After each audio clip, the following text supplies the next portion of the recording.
And now into the topic. Our guest speakers today are Shabaz Shaik and Saleem Bseeu, who will be providing a comprehensive overview on Azure DDoS Protection security operations and how you can leverage Azure DDoS Protection telemetry. So without further ado, I'll pass on the mic over to them.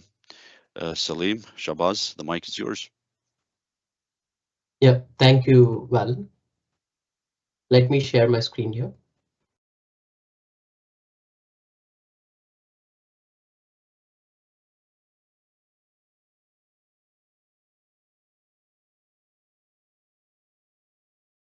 Hello, everyone. Welcome to our webinar today. This is Shabaz. I'm a product manager in the Azure Network Security Customer Experience Engineering team here at Microsoft. Today, we will be talking about Azure DDoS Protection Service and how to investigate a DDoS attack using the new queries and log information for SecOps purposes. Here's the agenda for today's session. We will start with looking at what are the different attack trends and types, and then we will talk about different DDoS protection offerings in Azure. And finally, we'll spend some time on the SecOps deep dive demonstration. So let's get started.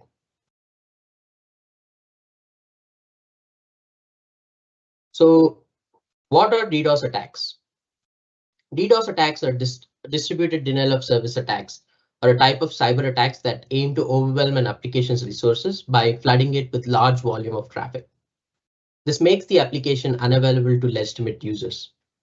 So why we should be caring about them is that it is important to be aware of DDoS attacks because any public IP that is exposed to the internet is vulnerable to these attacks. If you have an internet-facing application, it is crucial to ensure that you're protected from these type of attacks to make sure your application's availability is not affected.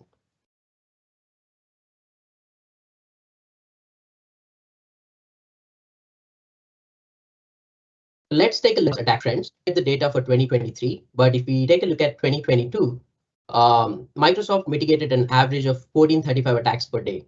As we can see, the maximum number of attacks that we mitigated in a day were recorded was 2,215. So we saw a lot of politically motivated DDoS attacks, mainly from a hacking group called Killnet, which targeted Western government, healthcare, education, and financial firms. Out of all these attacks on healthcare were rising evidently. The shorter duration attacks that lasted for less than 1 hour were more commonly observed during this year, comprising of 89% of all the attack traffic. As we can see in this last image, the TCP flood attack was the most common attack, comprising 63% of all the attack traffic. Since TCP remains the most common networking protocol, we expect TCP-based attacks to continue to make up most of the DDoS attacks. So let's talk about various types of DDoS attacks. The first one we have here is the volumetric attacks. Volumetric attacks are a type of attacks that flood the network layer with a significant amount of seemingly legitimate traffic. This leads to excessive bandwidth consumption, thereby saturating the network layer and making it non-functional. Attackers can easily generate these attacks using DDoS for hire services or simple amplification techniques. These attacks are measured in bits or packets per second, and some examples include ICMP flood, IPsec flood, and UDP flood. Another type of attack is the protocol attacks or state exhaustion attacks. This type of attack causes a service disruption by consuming all of the available capacity of the web servers or the capacity of intermediate resources like firewalls and load balancers. It exploits flaws on the network layer, exploiting protocols like IP, ICMP, and IPsec, and on the transport layer, exploiting protocols like TCP and UDP. The most common example of this type of attack is the TCP SYN flood attack. This attack exploits the TCP handshake by sending a large number of TCP SYN packets or initial connection requests with spoofed source IP addresses. The victim machine responds to these connection requests and keeps waiting for the response to finalize the handshake. However, this response never comes. All of these requests stay in an open state, waiting for a response, causing the system to exhaust all its resources and become unresponsive. The last type of attacks we have are the resource attacks or the application layer attacks, which are a layer 7 attack that targets the web application directly. The objective of these attacks is to exhaust the resources of the target application and exploit flaws and vulnerabilities in the application itself. For instance, these attacks can target how web pages and web servers handle HTTP traffic. While a single HTTP request is simple to execute on the client side, it demands a lot from the target server to respond because the server likely loads any files, runs database queries, etc. This type of attack is challenging to identify and defend against because the traffic appears legitimate. DDoS protection alone does not safeguard against layer 7 attacks.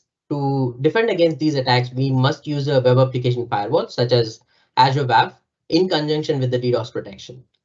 We now have rate limiting in both app gateway and front door WAF, which can help with flooding attacks. Some examples of these attacks include HTTP flooding and slow loaders. That's the end of different types of DDoS attacks. Now I'd like to hand over to Saleem to talk about Azure DDoS Protection. Saleem, please take over. Awesome. Thanks a lot, Shabaz. So let's start with the Azure DDoS Protection. Shabaz explained what's DDoS attacks, difference between them, the insights. So for next part is the Azure DDoS Protection itself, right? So it's a service on Azure. And I'm going to explain the features you get with Azure DDoS Protection, different SKUs that we have, the pricing.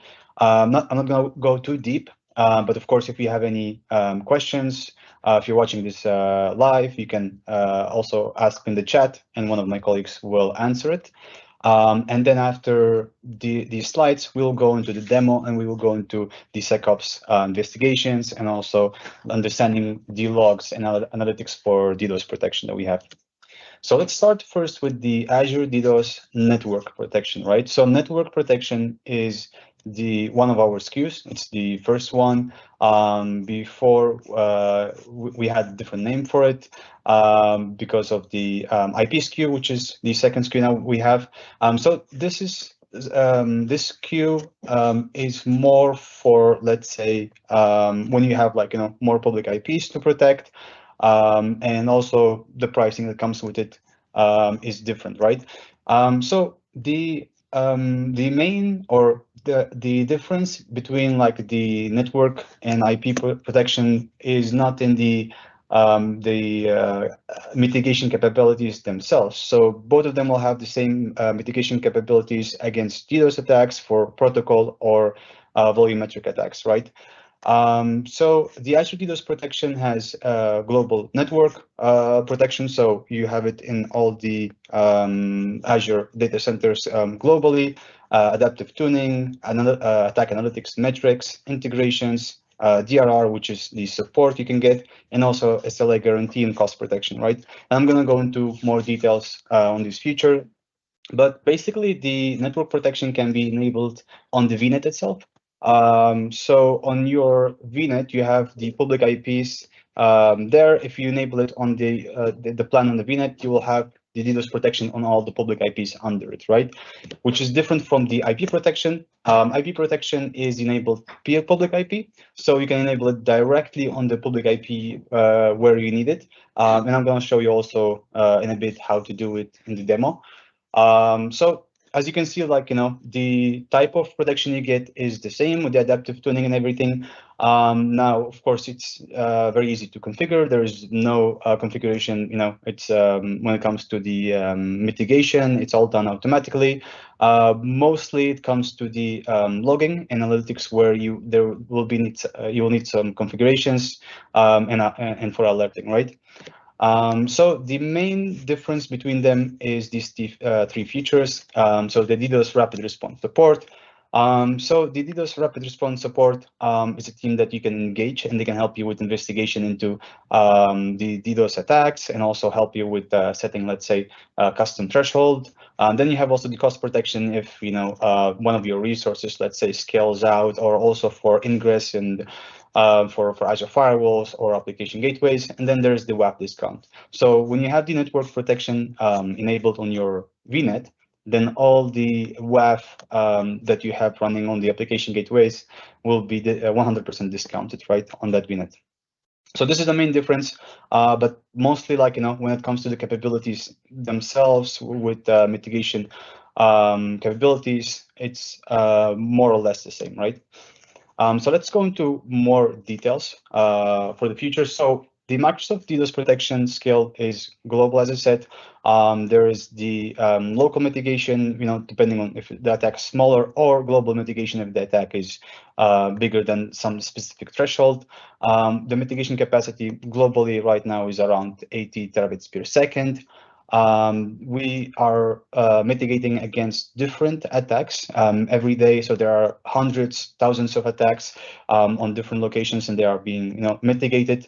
And the mitigations happen inbound and also outbound. And for outbound, an example would be if you have some compromised PCs, like turned into bots, and they start a DDoS attack, like from inside your resources to outside. So this is also included as an outbound mitigation, and the DDoS will mitigate these type of attacks.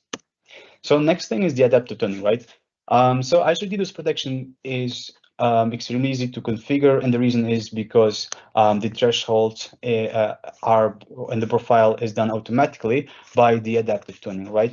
So when you enable the DDoS protection on your public IP, and each public IP will have different profiles, it doesn't matter if it's under the same plan. So if you have, let's say different workloads for your public IPs, then they will have different thresholds depending on the type of traffic, and also the scaling out of the resource where you have the public IP, right? And just to give you an example, let's say you have an application gateway with public IP attached to it, and you're protecting it with DDoS protection. In that case, if it scales out progressively, then also the threshold is increasing with it, so it will accommodate the traffic without starting the DDoS mitigation. And for each of the public IPs will have 3 thresholds for TCP, TCP sync, and also UDP. And Shabaz later will speak more about how to measure these, how to find them in metrics and understand what they mean. So next thing is the attack analytics and metrics.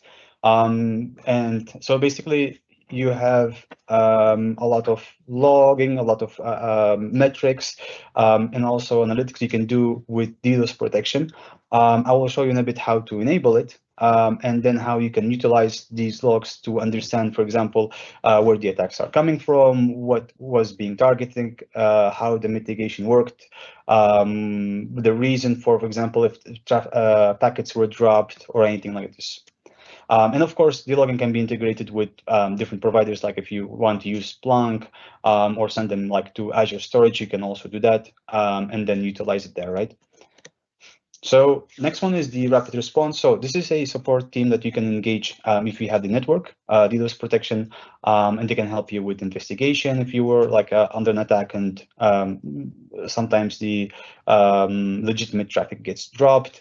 You want to investigate that, and they can help you, or also set some specific custom thresholds for your IPs. Next thing is the DDoS SLA guarantee and cost protection. So you have, of course, 99.99 SLA guarantee for Azure DDoS protection service. And then, of course, you have also the service credits, which is for the resource cost. And this is also specific to that network protection SKU. And I will now actually explain more about what type of services that you can get the credits back for. For example, if you have like that data process, like for Azure Firewall, Application Gateway, for scaling out of your VMs, AKS, or also like for data egress for network bandwidth. So all of these is also included in the cost protection when you have the DDoS network protection enabled on your VNet.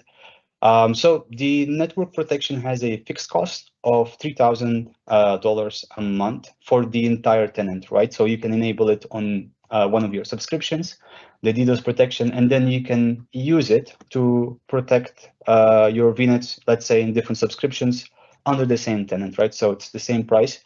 And then there is the $30 more per month for each IP above 100 IPs. So this is the cost for the first SKU. For the second one, and this is like more for, let's say if you have like, just a few public IPs, like 4 or 5, then, you can use also the IP protection, which is $200 or $199 per month for each public IPs that you're protecting, right? And I will show you also in a bit how to enable it, which is easy to do, and then how to enable the logging. So next, let's have a look at the Microsoft Sentinel integration that we have with DDoS protection. So the first one is the workbook. So this workbook is available. You can simply deploy it and start using it. Of course, you will need logs for this workbook to work, but this is a great place where you can have a aggregated view of all what's happening with your DDoS protection. And let's say you have your workloads, you have your public IPs protected with DDoS and everything, and now let's say you want to have also a view of everything that's happening over these over the public IPs when it comes related to DDoS protection, right? So you can come here, you can have a look at like the different reports. And later also Shabaz will show you exactly how to navigate here and other features or benefits you can get from this notebook. And next thing we have is the integration or the solution for Microsoft Sentinel. So this is a newish solution that came out summer last year. Now you can leverage the data that you get from a DDoS attack to remediate or to block certain source IPs in your firewall, right? So this is not specifically to Azure Firewall. You can also use, let's say, Palo Alto or other MVA firewall specific ones, and you can send the data there. So basically what's happening here is this integration will enable you to proactively add malicious IPs to your firewall block list, right? And how it does it is that if there was, let's say, a DDoS attack, the DDoS protection mitigation will mitigate that attack, and also it will collect the source IPs where the attack was coming from, right? So it will send that data to the Microsoft Sentinel, and using the playbook, you can then automatically block those source IPs, right? So without really doing anything, everything is automated. Those malicious IPs that the DDoS protection found will be blocked on the Azure firewall or some other firewall you have. In case like in a lot of cases, the attackers will use the same bots to do also other types of attacks on your network and not just DDoS. And this is a proactive way to protect yourself, right? So this is a great integration solution you can start using, and this is not only for Azure Firewall or firewalls. You can also enable this on your application gateway WAF or AFD WAF. So you can also automatically block those malicious IPs there using this integration. So this is available already in public documentation and also in our NetSec GitHub page. So the next part, and I'm gonna start here with the demo. I'm gonna go into a bit into how to configure the DDoS, and Shabaz will take over and go into SecOps deep dive and also the logging. So first thing, let's go to our DDoS protection plans here.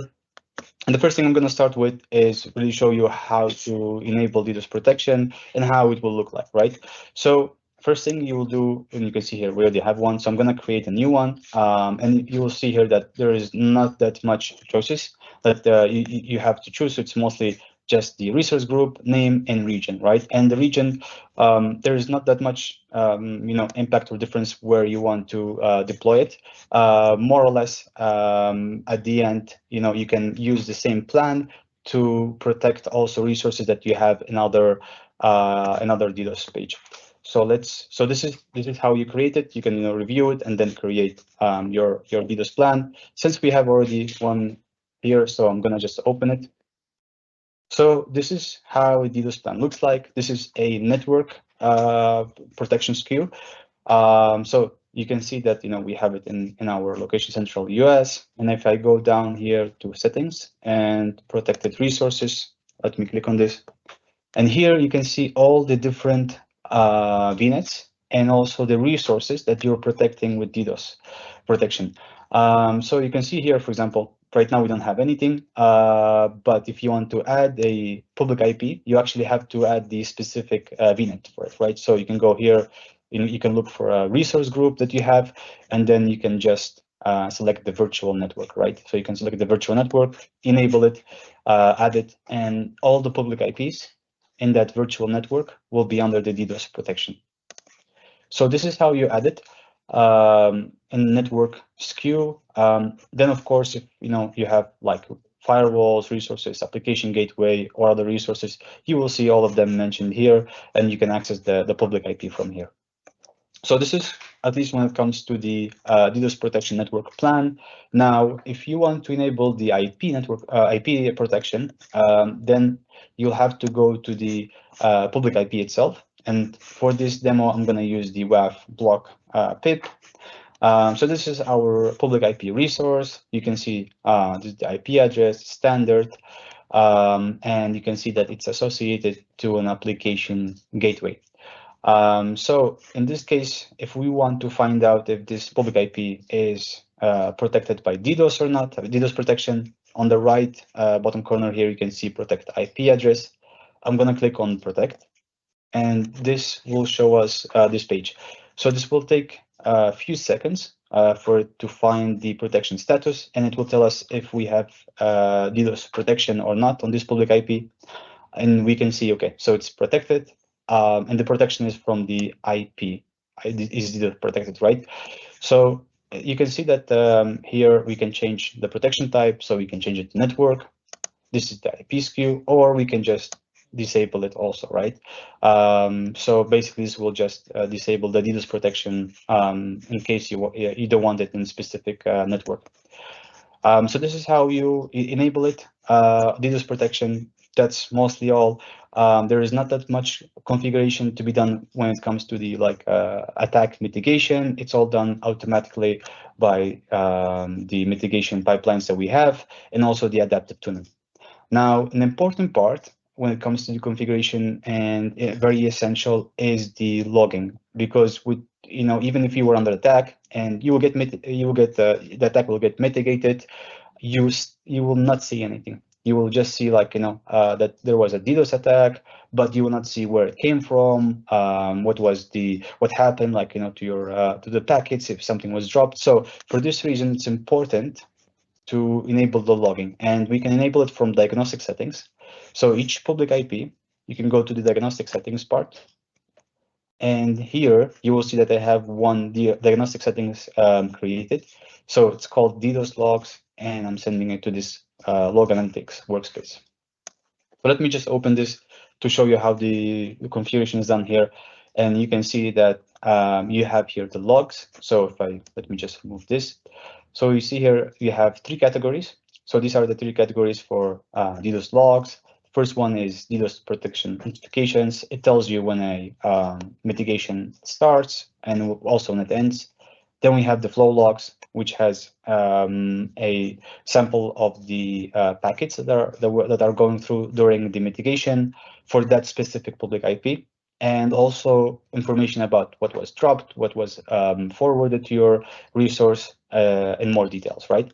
And then the final one is the reports of DDoS mitigations.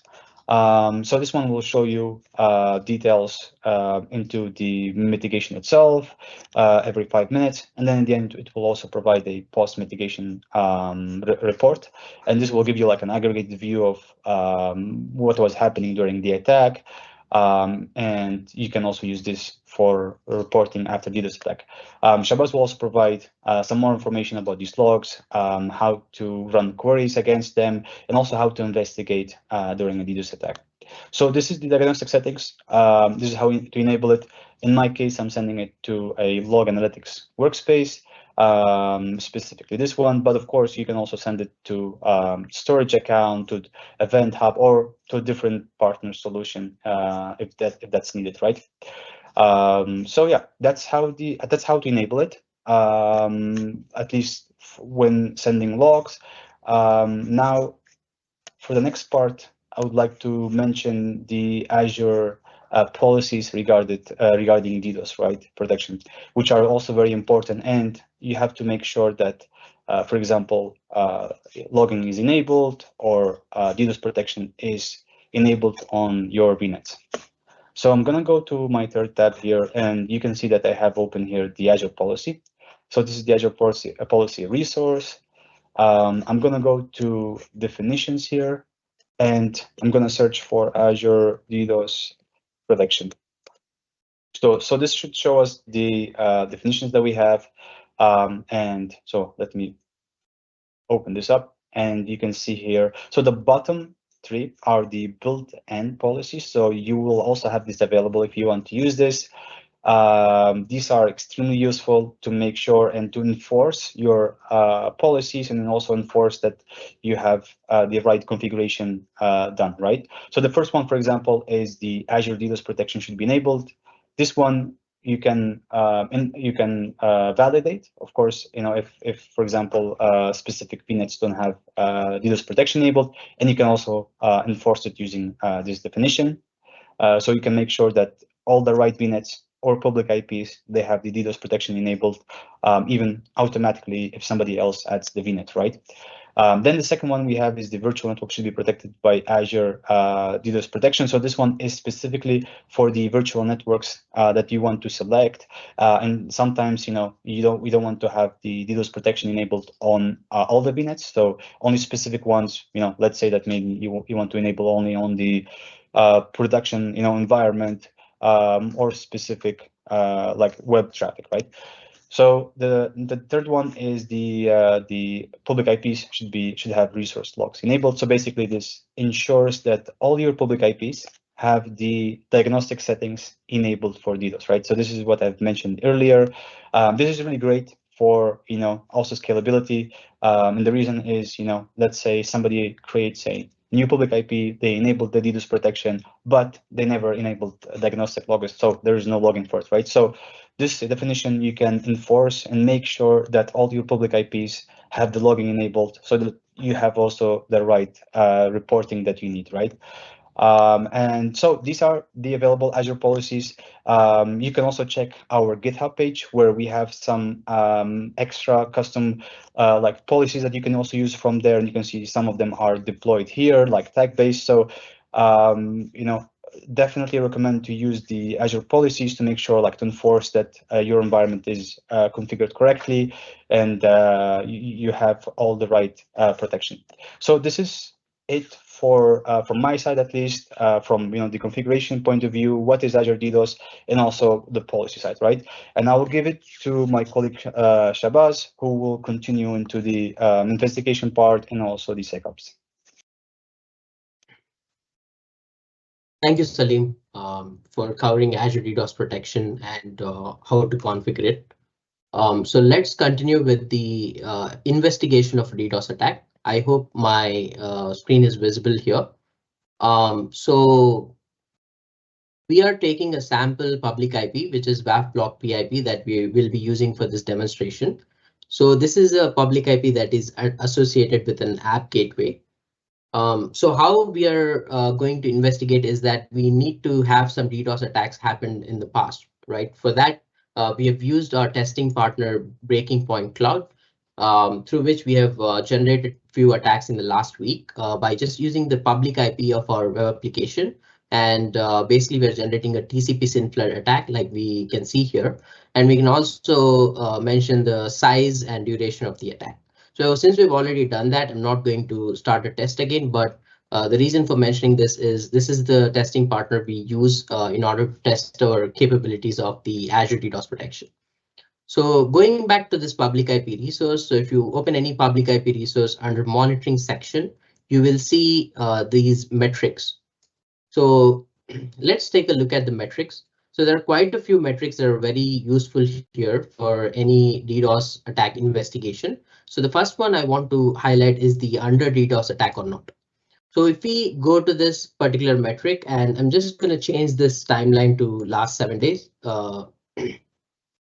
So this is the last 7 days timeline, and we can see that there are 3 spikes here. So what this metric is telling us is that there was a DDoS attack on sometime in Jan 12, and there was one on Jan 15, and there was another one Jan 17, which is today. So all these tests we did just to showcase and demonstrate how we can identify these attacks. So this particular metric will really help us with notifying us whether the DDoS attack happened, when it happened, and all that. And we can leverage its notification by setting up a new alert rule that is here. So when DDoS attack happens, we can set up an alert rule to send us an email or a text message or something of that sort. So this particular information is really helpful in investigating any DDoS attack. And then the next one I would like to highlight is the inbound SYN packets to trigger DDoS attacks. So basically, any application public IP that is exposed to the internet in your environment, it'll have a specific threshold, which is basing upon the auto tuning feature of our Azure DDoS protection. So for this public IP, the current threshold that we have is, as we can see, 20K packets per second. So this particular threshold was set on the basis of the average traffic that this particular public IP was getting over a period of time. So with the help of that, we have this threshold set, and what it is doing is whenever we have traffic that is more than 20K packets per second, then the DDoS mitigation will trigger, and the DDoS protection will help mitigating that attack. So this is also a really important metric to see what is the current threshold we have. And this varies, like I said, for different applications and different IPs, depending upon their regular traffic. And on top of that, we have some metrics like packet count.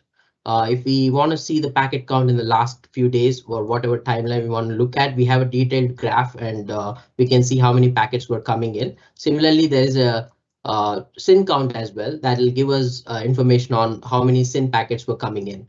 So these metrics are also helpful to gain insights on the previous DDoS attacks. But the important one that I want to highlight here is this one. So which is inbound packets DDoS. So if we look at this particular metric, what this is going to show us is that how many packets that came in during that DDoS attack. So like I mentioned, there were 3 DDoS attacks in the past, and this particular attack had like 119.05K packets. And similarly, on Jan 15, we had 120K, and today we had something around 119K again.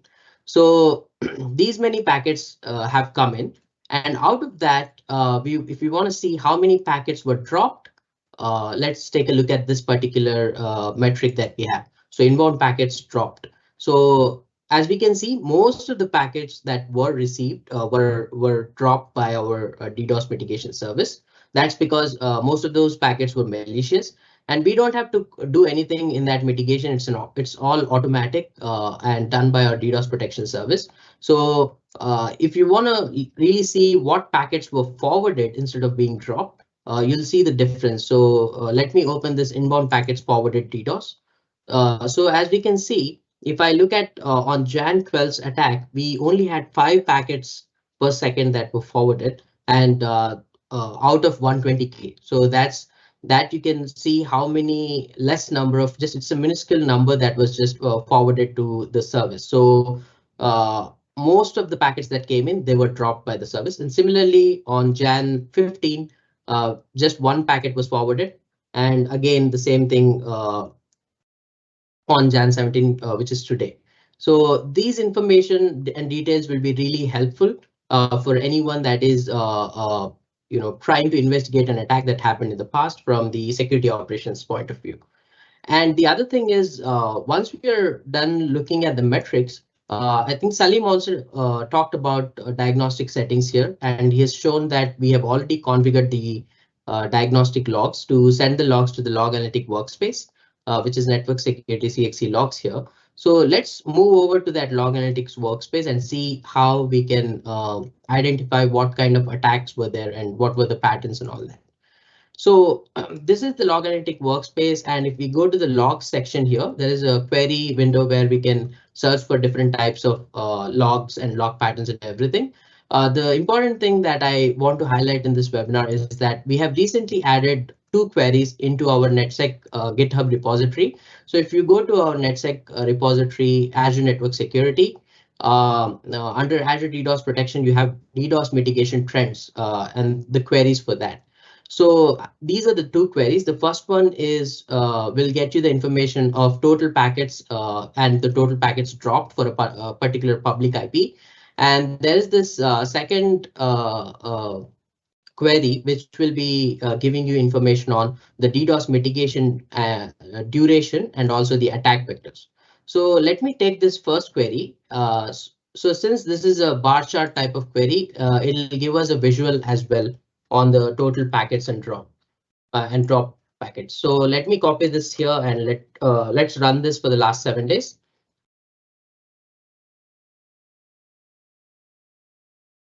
So as we can see here, like we mentioned, like we've seen in the metrics part, we are seeing 3 DDoS attacks. One sometime around Jan 12, Jan 15, and Jan 17.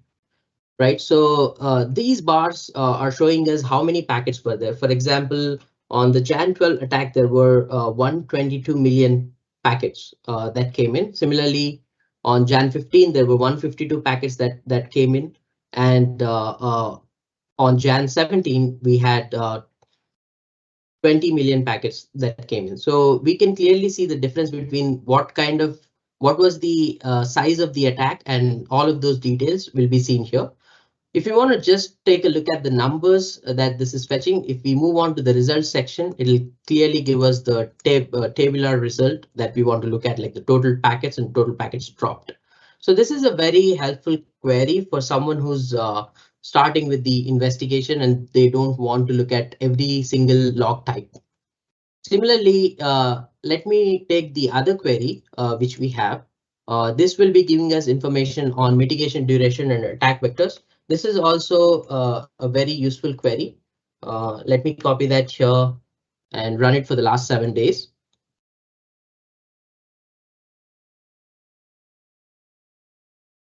We'll take a moment.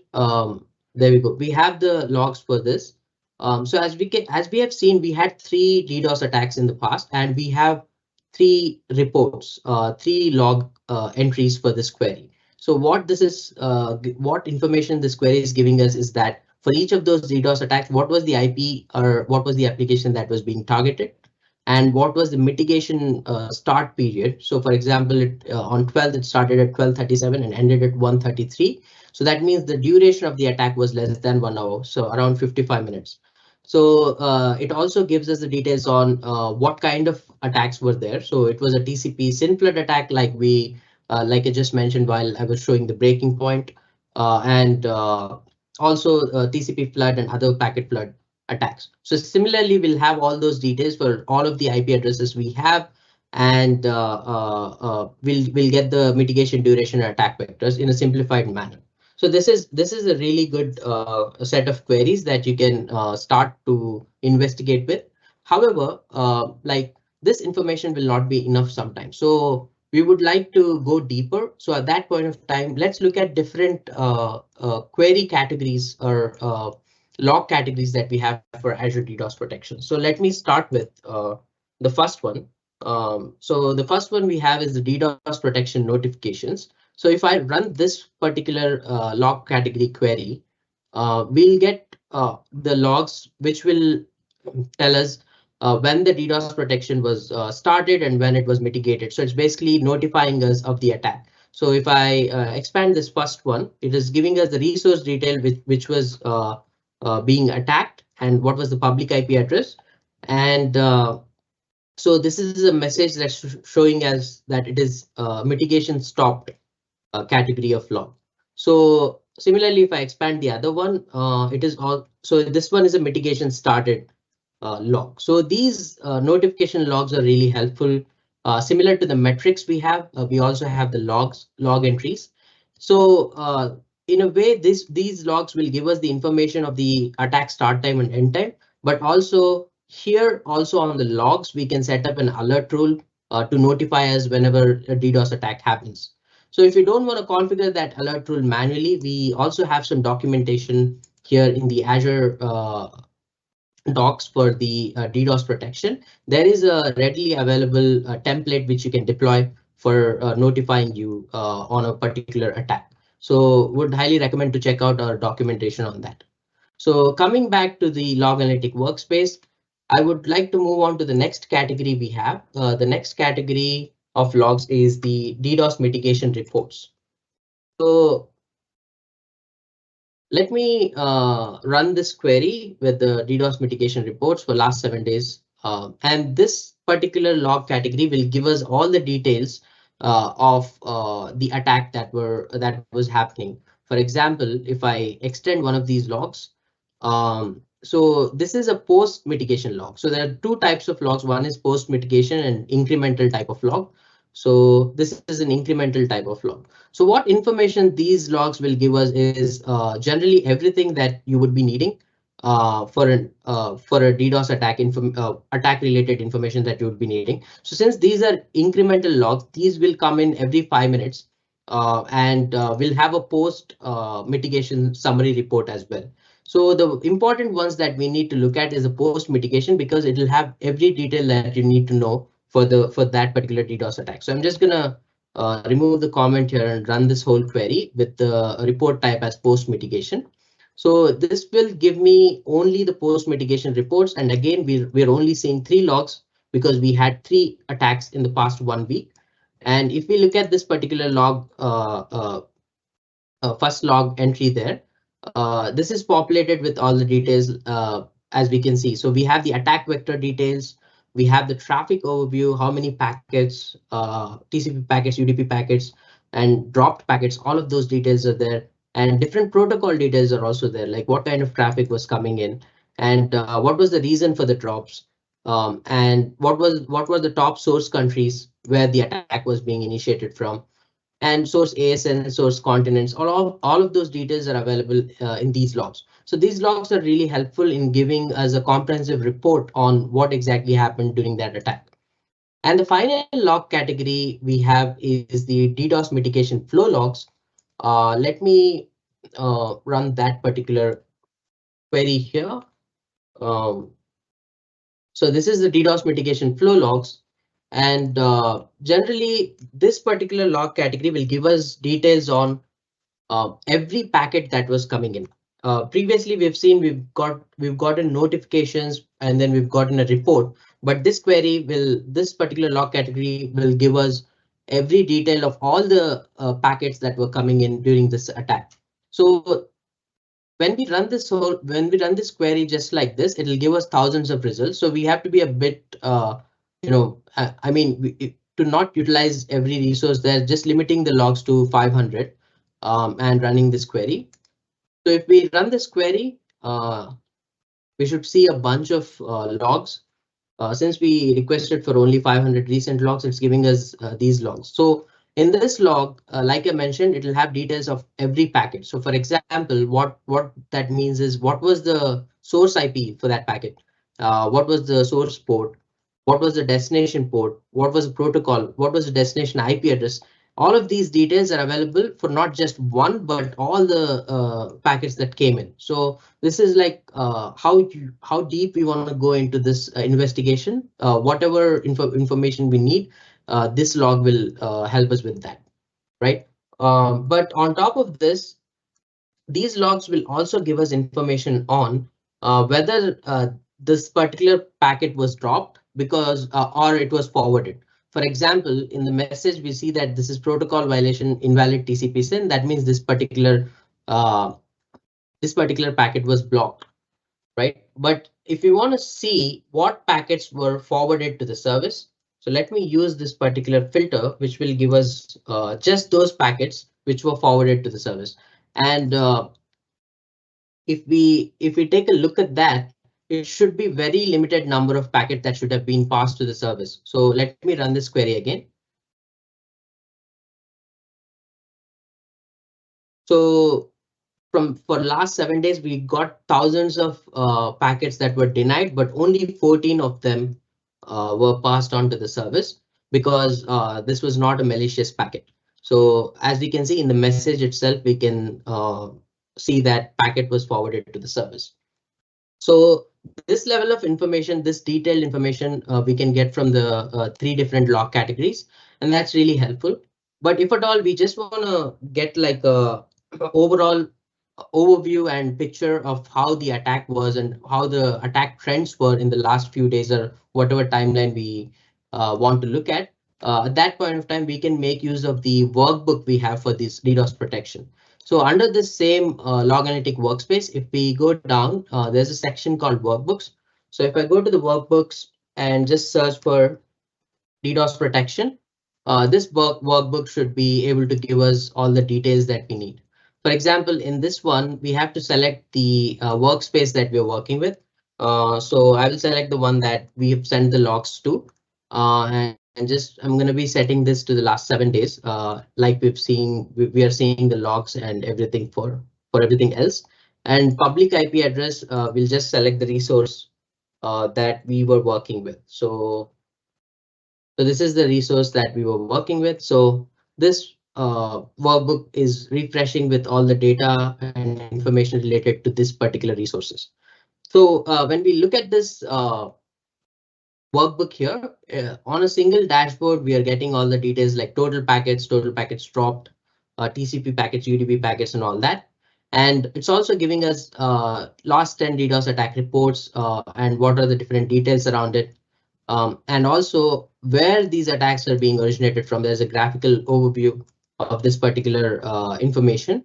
And there are some charts of what was the continent of origin, countries of origin, protocols, and AS numbers, and all those details. And on top of that, some raw mitigation logs are also listed here.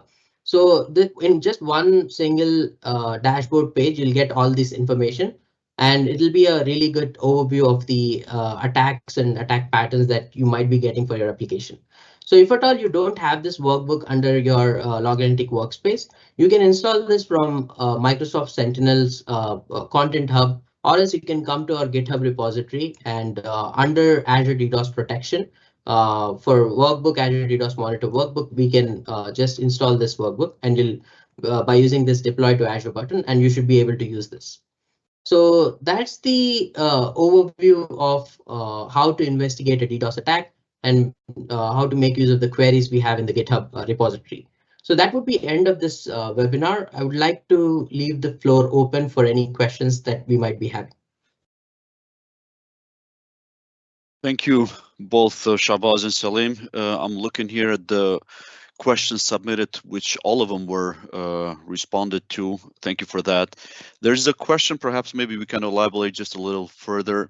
So we did have a webinar back in during summer with a DDoS and Sentinel integration. So there's a question on asking what has changed, what's different between now then and now, basically, which I'm sure you've covered some, but maybe we can just elaborate on that. Would be great. Yeah, to highlight on that, this webinar is specifically focusing on investigation of a DDoS attack. So specifically the new queries that we added in the GitHub repository. So these queries, they were not covered, and this is the new ones that we contributed from our end. So we would like to highlight these queries and how these will be useful. So that is what the point here. And also we went through each and every log details, how we can go further into the DDoS attack trends.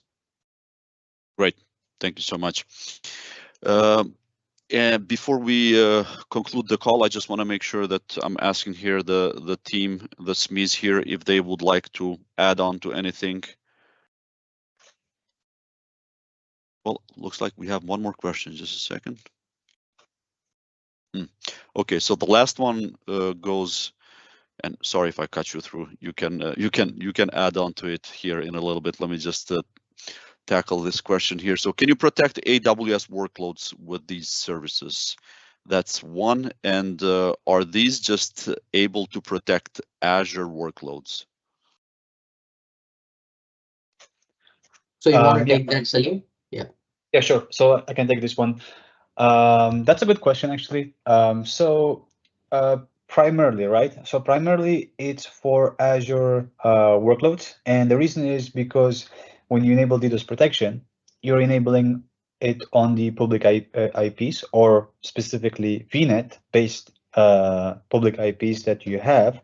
And the threshold is based on the scaling of the attached resource you have, in case of application gateway, bastion, or anything else, and also the traffic, right? So that will set the threshold. Now, there is, of course, a way of, if you have, let's say, a public IP in Azure, you enable DDoS protection on it, and then you have, let's say, then VPN connection to an AWS, and then you have workloads there, right? Now, it would work. Not sure I would, it's really recommended because there is no way really for the DDoS protection to set the right threshold. It cannot, it will not look at that. And then there's another reason also, you don't have the cost protection because the resources are not in Azure, right? So resources like, like if it scales out, or if you have like, the bandwidth costs, all of this is not included, right? So, I mean, theoretically, it's probably possible. It will still mitigate it, but I'm not sure that's the use case for it. Thank you for that. Excuse me. The next question is, how do you get additional Azure policies from GitHub? So yeah, I can take that. Yeah, go ahead, Shabaz. Go ahead. Yeah, so our GitHub repository has the custom definitions for Azure DDoS protection. So we can just take that definition and create a custom policy under policy blade. So it's just like you'll copy the definition details, and you'll be able to create it just with the help of the Azure portal. So it won't be needing a lot of effort there, but it's pretty straightforward. But if you want, you can take a look at the GitHub repository we have. You'll have more details on the configuration and how to set it up. Thank you. So we have a question here. Can you see which of the workloads or Office 365, etc., was especially impacted by DDoS? Is there a way to check on that? Yeah, I can take this one. So the visibility when it comes to DDoS attacks, right? It's not going to be like you cannot only rely on DDoS logs. And the reason is because the DDoS protection is layer 3 and 4, right? So, in the case, let's say you have an application gateway, it's using FQDN, it will the DDoS protection will not see where the packet is going through, right? So the best practice in this case, of course, is to have good logging at the DDoS point, so the public IP, so you have that reports, logs, and everything. And then depending on what's load balancing your traffic to your end, like workloads, you will need to have also proper logging there, right? So you can see, for example, let's say on application gateway, if there is sudden increase in traffic to your certain workload in a specific time, the same as when there was a DDoS attack, right? So using that information, like the timestamps of the DDoS attack, you can investigate the other resource you have in that line and understand really which of your specific resources in your workloads was impacted, right? So that's best practice when it comes to investigating DDoS attacks. Okay. Well, again, thank you, Shabaz and Saleem, for first of all for being our guests today and for sharing this valuable information with our community.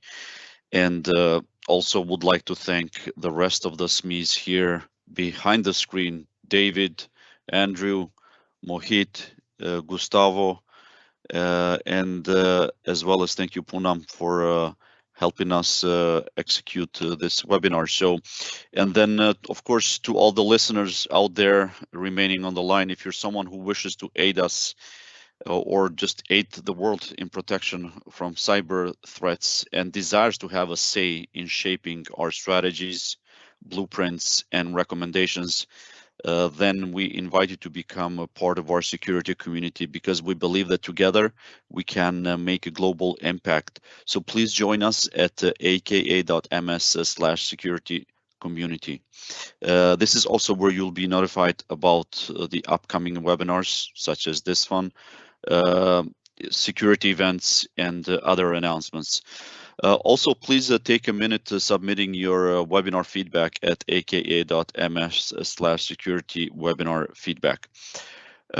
For those of you who may have additional questions on the topic we just covered or related to the broader products that Azure Network Security offers, please feel free to raise them on our Microsoft Tech Community discussion space at aka.ms/ans community. Thank you all for being part of our community and for joining us on these webinars. We hope to see you next time. Goodbye.